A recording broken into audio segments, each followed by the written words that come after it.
I'll just take it.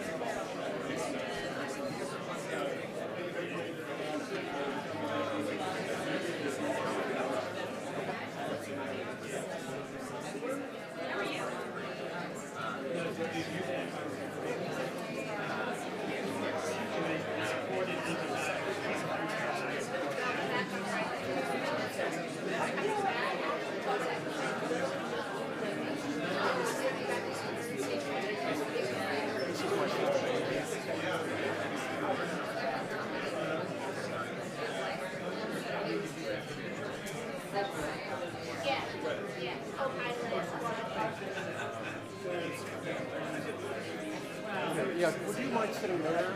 No, that's your seat. Yeah. Oh. Hi, Kim. Hi, Amy.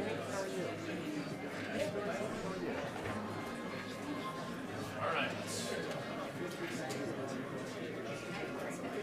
Are we ready, sir? Yeah. Good.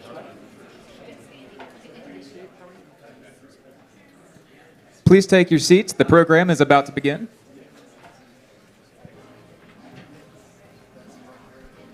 Please join us in welcoming to the stage American University Board of Trustee and sponsor of the Alan and Amy Meltzer CEO Speaker Series, Alan Meltzer.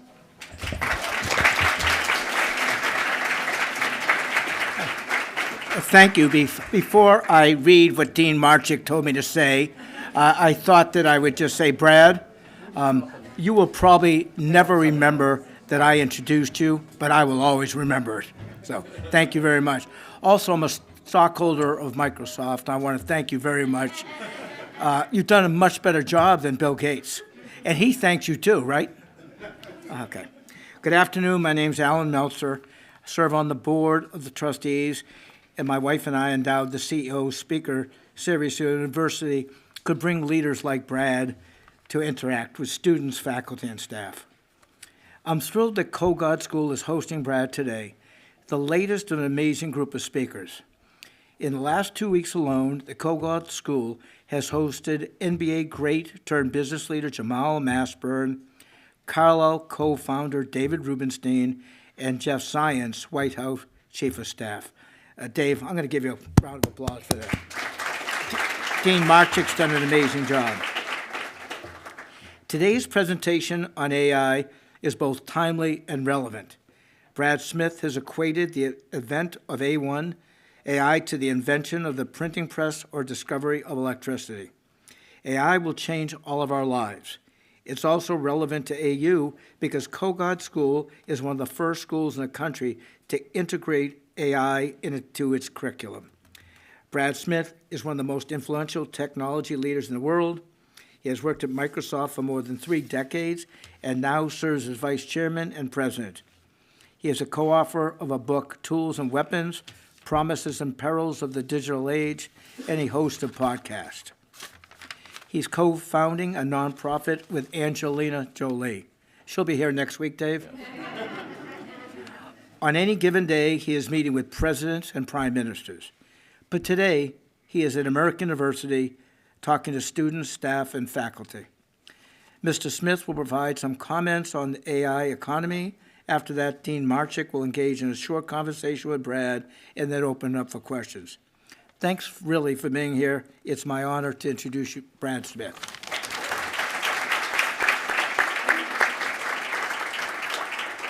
Thank you so much, and thank you all for coming, and I'm excited to be here. And really what I do want to talk about is what does it mean to govern AI? What does it mean to bring AI to everyone? And I do really value the leadership here at American University, at this school, because frankly, you're well ahead of so many other universities and colleges and schools, not just across the country, but around the world. But let me share some thoughts with you, and let me start with something that combines technology and economics. Basically, in the world, economists think there are 2 types of technologies. Most are single-purpose tools, products that do one thing and one thing only, like a lawnmower. It's good for cutting the grass, but nothing else. But there are some technologies that become general-purpose technologies. A general purpose technology is something that basically has wide application, sometimes across the entire economy. Electricity really is the prototypical general purpose technology, or GPT as economists refer to it. And I want to talk a little bit about the lessons that we can learn from it, because in fact, one of the things I think we should recognize is that in all probability, AI is the next general purpose technology. Following in the footsteps of the steam engine, following in the footsteps of electricity, computers, as well as other things like machine tools that became so important.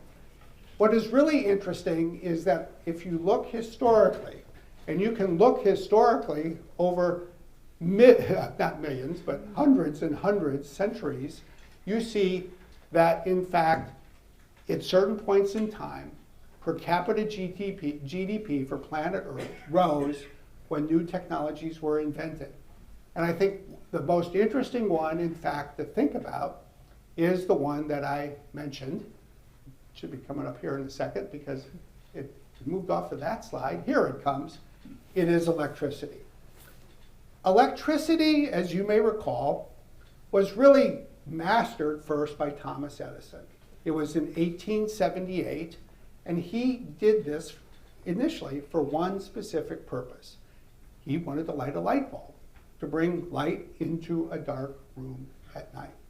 Now what's interesting is that it was 4 years later in Manhattan, a place that still had just horses and carriages, but also taller buildings, that Edison's first real power plant started operating. It was on Pearl Street, and it brought electricity to lower Manhattan.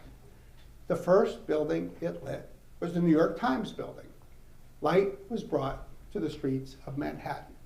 Now, it wasn't just the technology that was important, because every general purpose technology actually involves a stack of technologies, what we in the tech sector call a tech stack.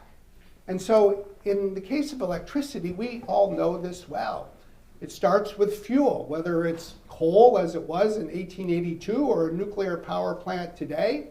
You needed to have generators that needed to be the power plants, and then the power plants needed to connect with the grid, and then you'd have transformers and wires and switches. In effect, it built a whole new economy and a whole new sector of the economy. All of these new categories of businesses were created. All of these new categories of jobs emerged. And what it took to make it work was the integration of all of these advances together. Now, what was also interesting about electricity was the economic structure of this new industry. Now, the power plants were huge. This is a drawing of what was called the jumbo generators in Edison's power plant in southern Manhattan. And of course, what you realize to this day is that at the base of that tech stack, there is something incredibly expensive, a power plant and power grids, major infrastructure investments, not just for cities, but regions, states, and countries. But as you go up the stack, the economics changes. It actually reverses. Because once you created the ability to plug an appliance into a socket on the wall, people could invent appliances. And interestingly, when you go home or go into an apartment or go into a building, so much of what we have with us today was invented in the 20 years that followed the installation of that first power plant. And for those of us who think that we live in an age of invention, imagine what it must have been like for the first time to walk into a room in Washington, D.C. and experience an electric fan. Or imagine what it must have been like to experience a washing machine or an iron, or imagine a blender.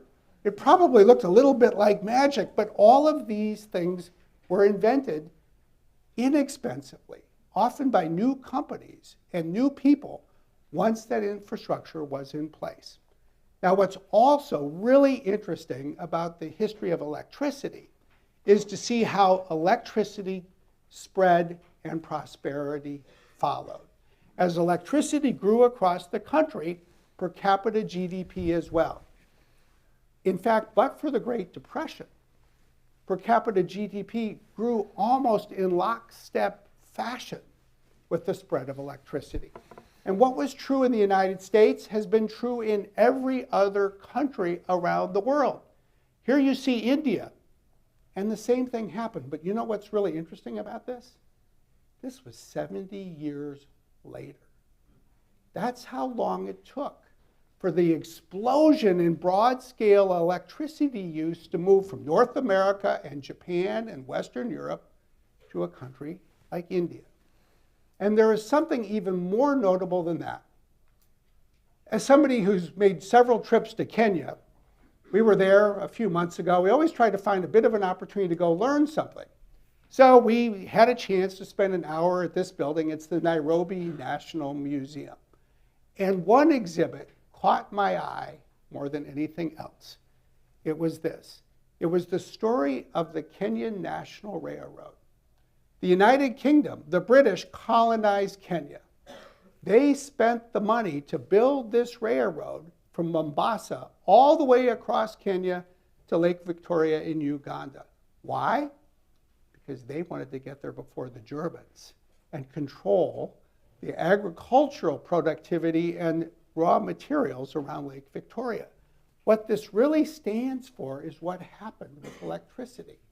The colonizing powers of the world built railroads to control territory and extract wealth, but they did not build power plants for people.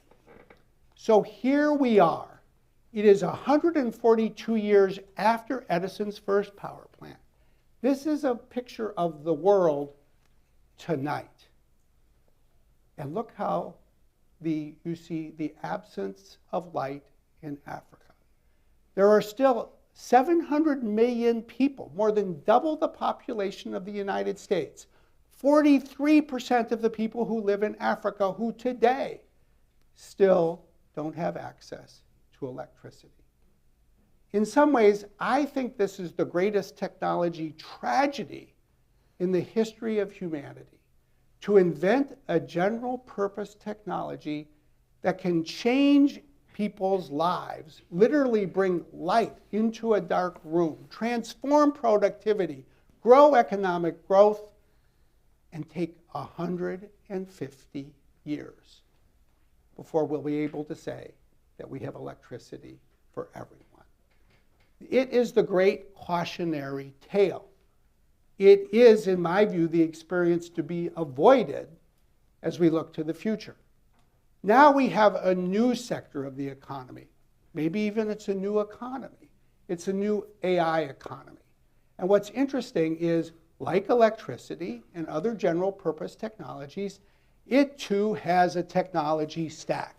It starts with land and power and chips and data centers and models and data, and then you go up the stack until you get to the equivalent, really, of the appliances, now called applications, that can use AI, and you get those into the hands of people, and what you build, just like we did for electricity, is a new economy.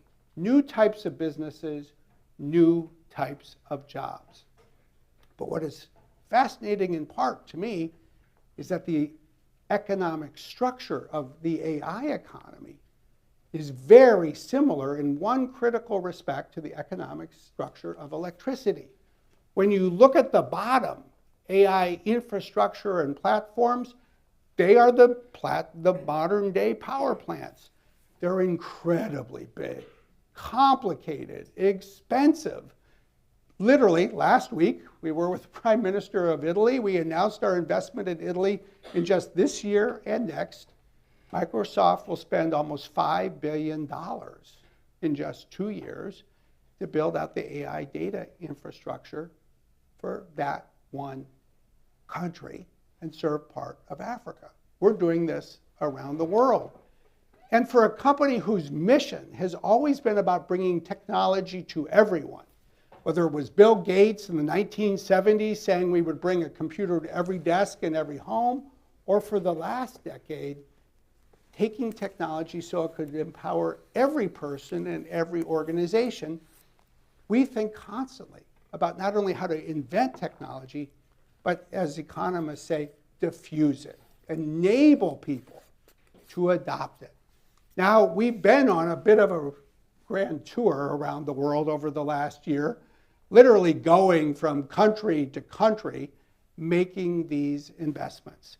And they are extraordinary when you think about it. Microsoft isn't alone. AWS, Google, Oracle, a new company called CoreWeave are all in this business. If you look at China, you see Baidu, Alibaba, Huawei, ByteDance, and others.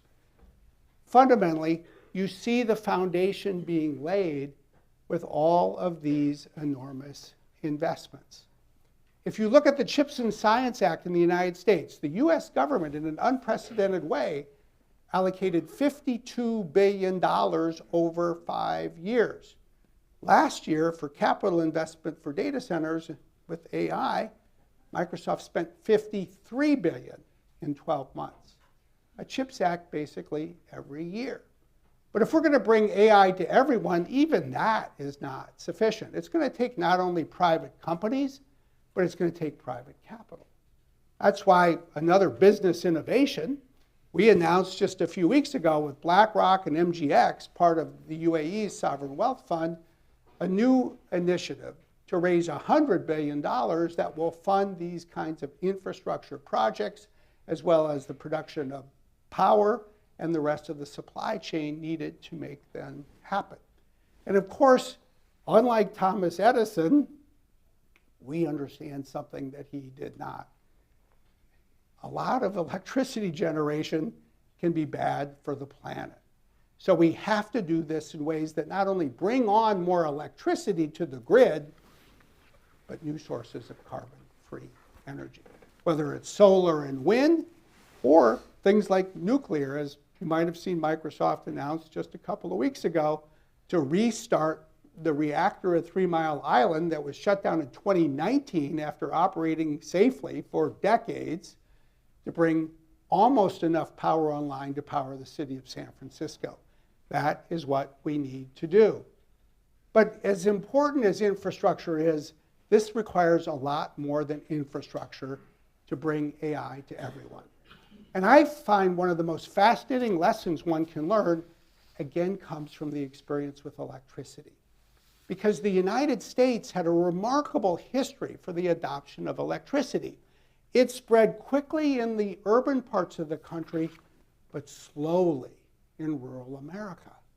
In 1930, 90% of Americans who lived in cities had electricity. Only 10% of Americans who lived on farms had access to electricity. The market and market economics did not bring electricity to farms, especially more remote farms. And there's some really interesting lessons that one can learn from that. First, it took the country coming together. It took what became the Rural Electrification Act, passed in 1936, to bring the federal funding and basically innovative financing so that farmers could come together in cooperatives, sometimes just 4 or 5 farms, and get a below-interest loan so that electricity would come to their farms. But what's also interesting is it wasn't the kind of thing where people said, oh, once it's there, everybody will go run down and get a loan. People had to be brought along. And so if you look back at the National Archives here in Washington, there is some fascinating footage that the REA put together in terms of films. They wanted people, when they went to a movie theater, to basically be able to see the before and after, the life that the farmers were already experiencing once they left their farms, but the life they could then see when electricity was brought into their homes. And it wasn't just about showing people what they could do. It was helping them learn how to do it. So when you think about what is already happening at American University to help people learn how to use AI, literally that message that education needed to be brought across the country. A great heroine, in my view, is a woman, Louisiane Mamer. She worked for the REA. She would travel Iowa and bring what was called the electric circus. And people would come in and she would teach them and demonstrate how to use an electric oven, what a blender was, how to use an iron. At the end of the evening, she would challenge two men in the audience to a cooking contest using these electric appliances. And I think that sold ovens to women faster than anything anyone might have dreamed. But it speaks, I think, in a timeless way of how you need to build the infrastructure to bring a new technology to everyone. You have to help people understand how it can be used, and you have to equip them with the know-how to put it to work. Now, if we're going to bring AI to everyone this decade, we have to pursue what we think about as skilling at scale. How do we do this? So we bring AI to the world not in 150 years, but say over the next 10. Well, clearly, part of what we believe it requires is new partnerships. We have to work together in new ways, including with business schools and universities, with colleges and community colleges, but not just that. It's one of the reasons we at Microsoft have been inspired to work with labor unions in new ways. Because a lot of the most talented craftspeople in the country are members of unions, they have training centers, and there is work that we can pursue together to equip teachers with the AI skills to be even better teachers, and to pursue the other crafts positions that are going to be critical to all of this. Because, by the way, if you want more AI, you need more electricity. And if you need more electricity, you know what you need? More electricians. The country already has a shortage. It's a shortage that will continue to grow unless we can partner in new ways. And what's needed in the United States is really needed around the world. It's why Microsoft really, at the request of the US government, pursued a partnership with the United Arab Emirates, the UAE's sovereign AI company, G42, so that we can bring companies across the planet together and also basically attract foreign wealth and sovereign wealth to help invest in and spread AI, including to Africa. Now, as we do all of this, we've got to do it in a responsible way, because we get the fact that people have concerns. Wait a second. You know, you're trying to do something Thomas Edison never dreamed of doing. We're not sure we really want big companies to come and do this everywhere. And in part, our answer is, well, the first thing you should do is be happy that there's a bunch of us. Because if there were only one, that would be a problem that doesn't exist. But beyond that, we need to be principled. That's why in February of this year, I announced a series of 11 AI access principles for Microsoft that fundamentally espouses and commits us to how we'll run this business, so that there's access for everyone to use these facilities, so that there's a sense of fairness, so that people can put their applications in our data centers but move them if they want, so that we don't use their data and use it to compete with them. People's data remains their data. And we pursue the broader responsibilities that are essential. That's that PC, but I don't think that's my slides, unless AI added it while we were speaking. But there you go, thanks. But I also think we need to recognize the obvious. We should not leave this to big companies alone to do the right thing. That is both me speaking in terms of what I believe is right, and it is also recognizing reality. So what does that mean?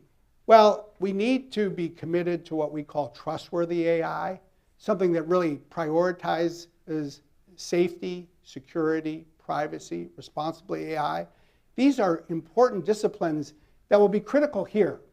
I think it's going to be important for AI engineering. It's going to be important for AI systems design. And I think these will be increasingly significant aspects. I would fully expect that this is going to go from a lecture to a whole course as this discipline is built out in engineering, computer science, data science, and business schools in the next few years. We then need to think about how we put all of these governance layers together, starting with what companies do and industry standards, all the way up to national regulation and even at a global level with the United Nations.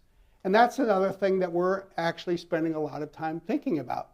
How do we think about the layers and how do we think about what we're trying to accomplish? Fundamentally, how do we do three things, especially at the global level? Focus on ensuring broad and inclusive access, AI for everyone, but doing it in a way where we govern significant risks and ensure regulatory interoperability between countries. For those of you who are interested, we just published a book last month on this. We didn't write it ourselves. We actually did what we're starting to do more often. We recruited 6 academics to come and first write papers for us, and then we persuaded them to put them in for publication. You know, it's a way, I think, increasingly to take these new topics and advance education and learning. Ultimately, what we really need to do, I think, is recognize that we also need the law schools to play a critical role. We're going to need the rule of law, and we need a smart approach to regulation to get all of this right. There are many, many lessons to be learned from the 3 industrial revolutions that have preceded the one that we're embarking on now. But this is a new technology. It is a new century. It requires a new approach. And I think that part of what needs to happen for this new approach is a much broader approach to just partnering with other people: government, academia, business, labor, civil society. And I think we need to do this in a way that doesn't look to it to happen in a single country alone. It needs to bring the world together. It especially needs the United States and its like-minded countries and its allies to build this architecture together. And what I would leave you with is the obvious. We live in a very complicated time. We live in a difficult time. If you're a student at American University today, your whole life has basically been defined by a series of challenges, whether it was a terrorist attack or a pandemic, now 2 wars at the same time, recessions and inflation, but we're still a small planet. And I believe fundamentally that AI is a new tool that can make the planet a better place if we find new ways to work together, and if you all can bring to the future, I think, the spirit of not just innovation, but responsibility that the future requires. So on that note, let me say thank you.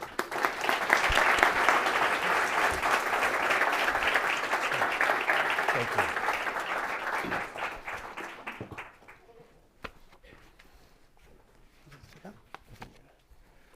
I think I'm supposed to go over here. Yeah. I'll switch seats with you. So thank you very much, Dave Marchick from the Business School.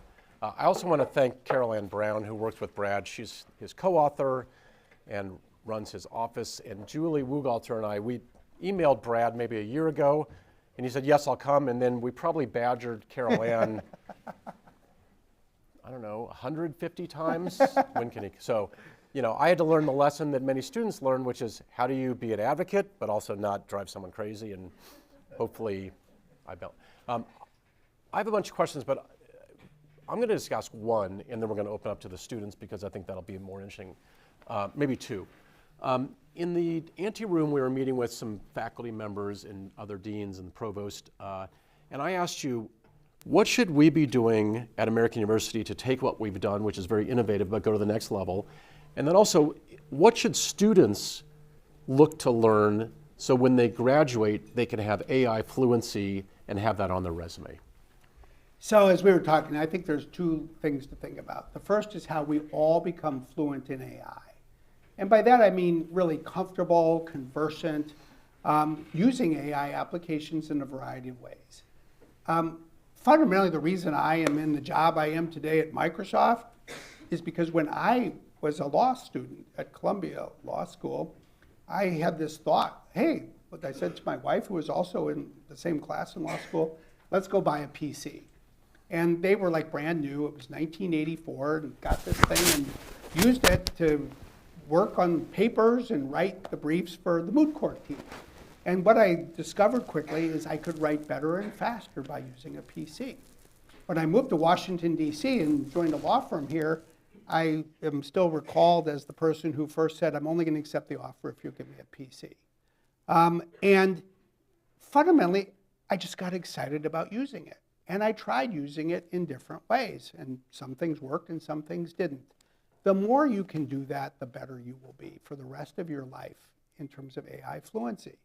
You know, go try our Copilot on the app, on your phone, or on the web page. Try ChatGPT, try Claude, the Anthropic chatbot. Try these other things.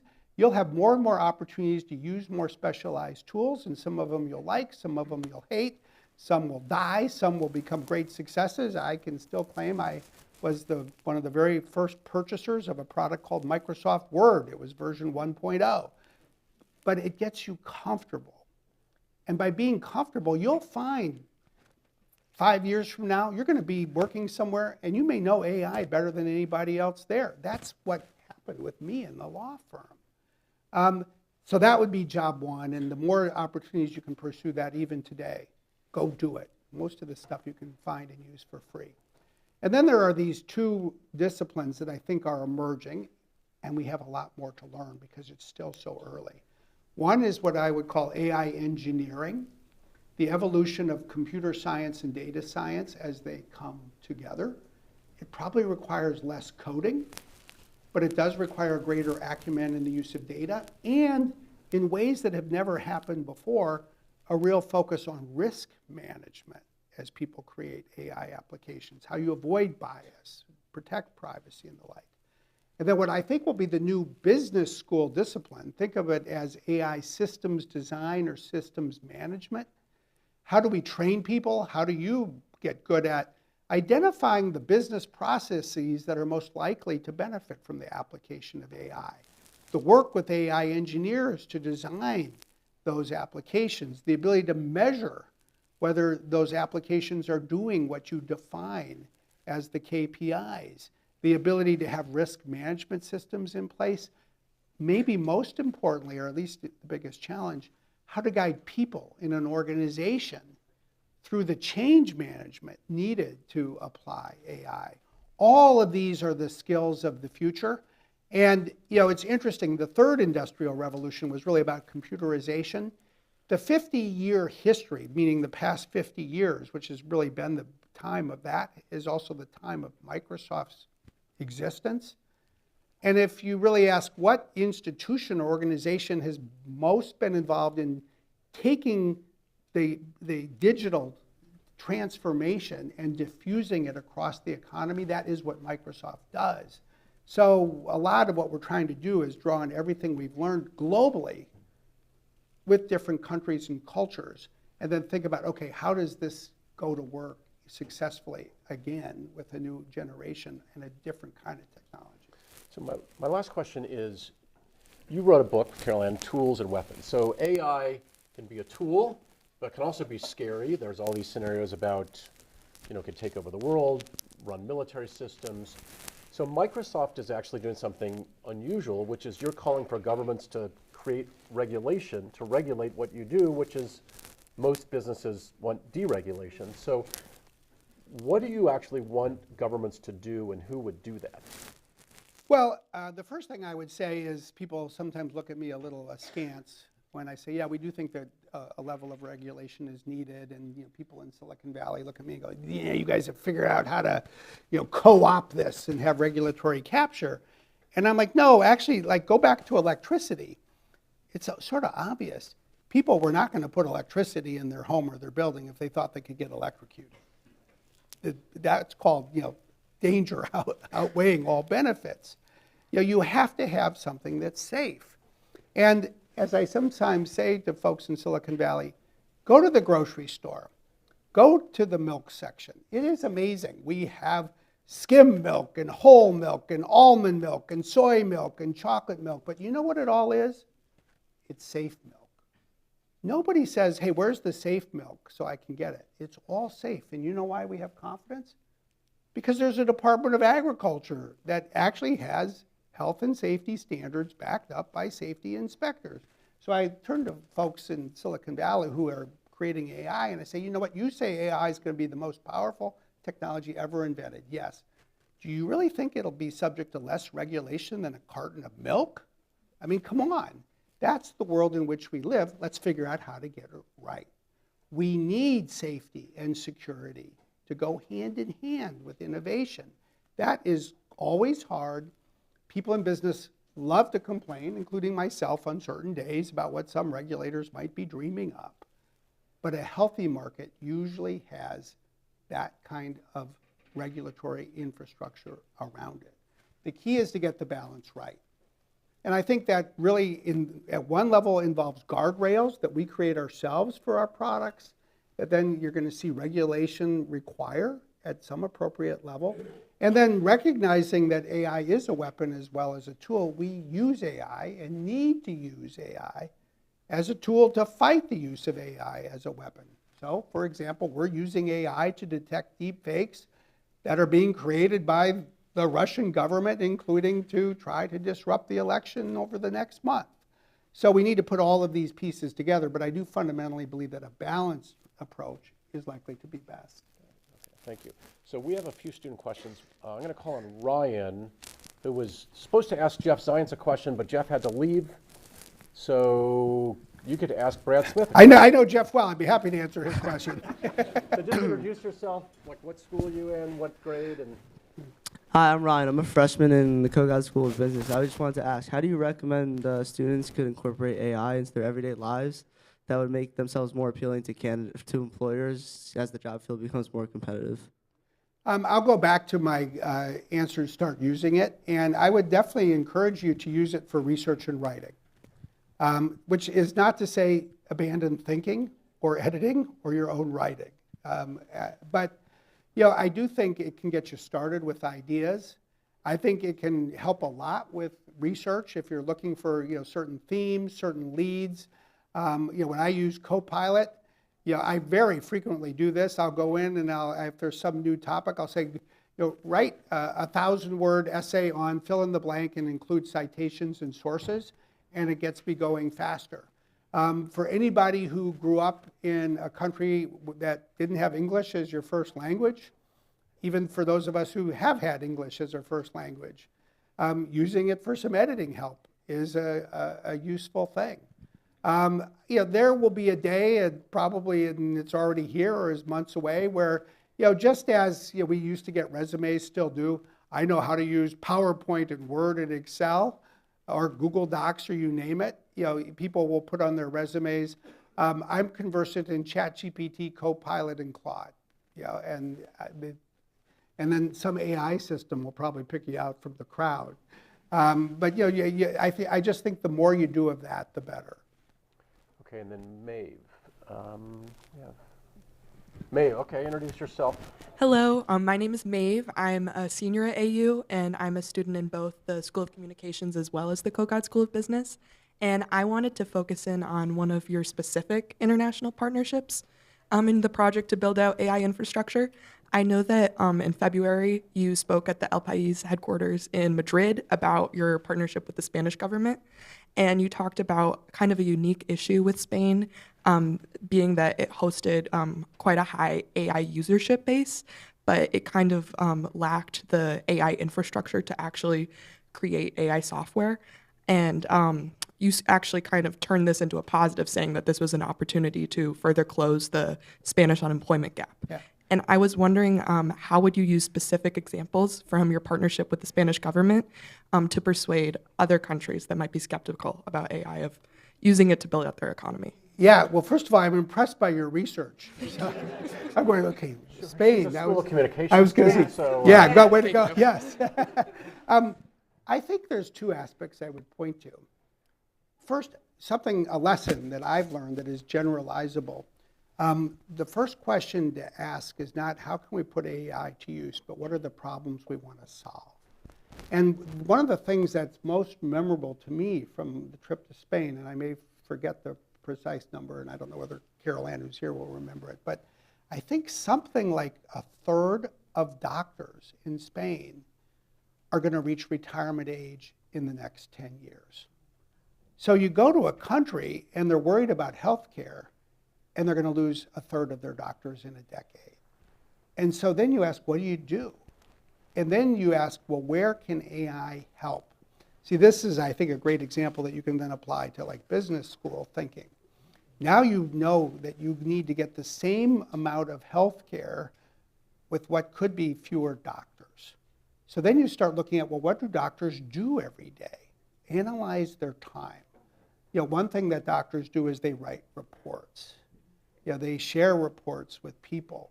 And then you ask, is there a way to use AI, you know, to speed that process, to listen to doctors as they're in a room with a patient, you know, basically to be the note taker, so that the doctor can then review what the doctor has said. And then you take some work and you create that workflow, and you might actually save an hour or two every day for a doctor. And then that teaches you the next thing, which is, okay, if we want to do that, what do we need to do? And it tells you two things. And this is what we're learning in Spain. One is it helps you focus on the specific applications you might create. We actually have one from a company that we acquired called Nuance that is used by doctors in the context of patient care, but you start to realize, you know, where there is a need for the creation of more applications. But then the other thing that we've learned from Spain is then you go to work with the tech community. Hey, there's a real need for startups here.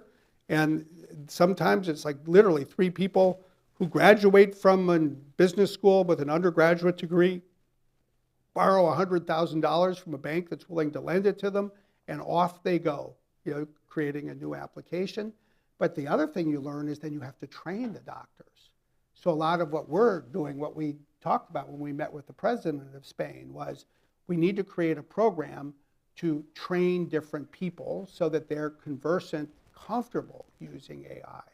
And so you see this whole process, you know, start with the problem and go all the way through to how you diffuse the technology in a way that you hope will make a meaningful difference in solving it. Okay, we have time for, you have, Brad's office said he has a very, I'm not sure if he's going to the White House, but he has 4 minutes, so. That's why I'm wearing a tie. It's about the only building left in Washington you have to wear a tie to. Blair, okay, Blair, is there, Girls Who Code? No, okay, so last question, okay, go ahead. Hi, Hassan Gates, second year MBA student at Kogod. I wanted to talk about AI and the environment. Microsoft has made significant progress in reducing its Scope 1 and Scope 2 emissions, but the recent report that came out in 2023 showed an increase in Scope 3 emissions. How does Microsoft plan to realistically achieve its carbon negative pledge by 2030 while balancing continued growth in cloud services and AI? But they are major contributors to these rising emissions. So in your opinion, how does that change and how do you bring this back? I think this is a tremendously important question. And for anybody who didn't hear with the mic, it's like basically, how do we build all of this and still achieve the ambitious carbon goals we set in 2020, which is by 2030 to be carbon negative, meaning we will remove from the environment each year more carbon than we emit. When we announced this in 2020, I referred to it as our moonshot. And we had a good model at that time that told us how far away the moon was. And then came the AI explosion. And as I often say within Microsoft, the moon has moved. The moon is about 6 times as far as away today, it appears, as we thought it was going to be. So how do we do this? The first thing is, don't give up even though it's harder. I think that's the essence of everything in life. And then break the problem into pieces and figure out how to solve it.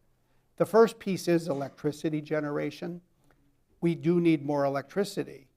And that means bringing more sources of electricity online and doing that by investing in carbon-free energy, either to the data center itself or nearby on the grid. It means more solar, more wind, more nuclear power. You might have read recently that we just invested to take all of the electricity that the reactor at 3 Mile Island will generate beginning in 4 years, even though it was shut down in 2019. So we have to work on the electricity side.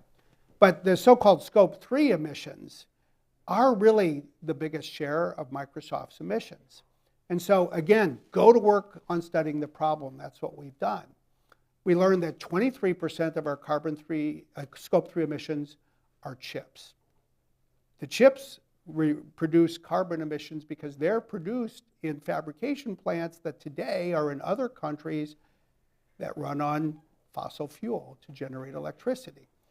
And it's really Korea, Japan, Taiwan. We go to those countries and we say, we want to keep buying chips here, but you're going to have to bring more carbon-free energy to the grid so that chips are manufactured here with carbon-free energy. The other two really big sources of Scope 3 emissions for us are steel and concrete. So part of what we're doing is investing in new technology to produce greener steel and concrete. We created a $1 billion climate innovation fund. And one of the things I love, we were able to spend some time with them in Sweden. There's a company there called H2 Green Steel. And they're basically radically changing the way steel is produced and taking about 95% out of the carbon emissions that goes into the production of steel. Then we can buy steel from that plant and others to build our data centers. Concrete is a huge issue around the world. So we're investing in greener concrete. And part of it is new technology to basically withdraw carbon from the process when the concrete is being created. But the other thing we're trying to do, and this is a great business school example, is look at financial innovation that will help drive this as well. Because Microsoft and Google and AWS were companies that 10 years ago sort of pioneered a new market for electricity through power purchase agreements, the ability to go buy power from carbon-free energy sources. We're trying to create a market for greener concrete. Concrete, as you might imagine when you think about it, is heavy. It's expensive to transport. So let's say you have a green concrete factory in Sweden, but you're building a data center in, say, Italy. We may not be able to get greener concrete into Italy, but if we can go pay to buy extra concrete in Finland that will then even be used locally, we start to get the market growing. So it really is a very holistic approach that involves so many different disciplines. That would be the last thing I would leave you with here. If you think about everything involving AI, from the creation of the technology to its use to how you deal with the sustainability issues, these are extraordinary multidisciplinary challenges and opportunities. It will take people from almost every department at American University to help us solve them. And it will take people with this curiosity to learn lots of different things. Those are the folks that will have the greatest impact. So I would just ask that when we finish, we let Brad and the security team whisk him out of here. Sorry. And let me thank you for being here.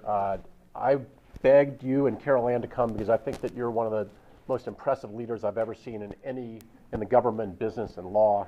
And I think that you showed that skill on display today for American University. So thank you for being here. Thank you very much. Thank you. Thank you all. All right. Cool. Okay. Good. Thanks. Thanks. Okay.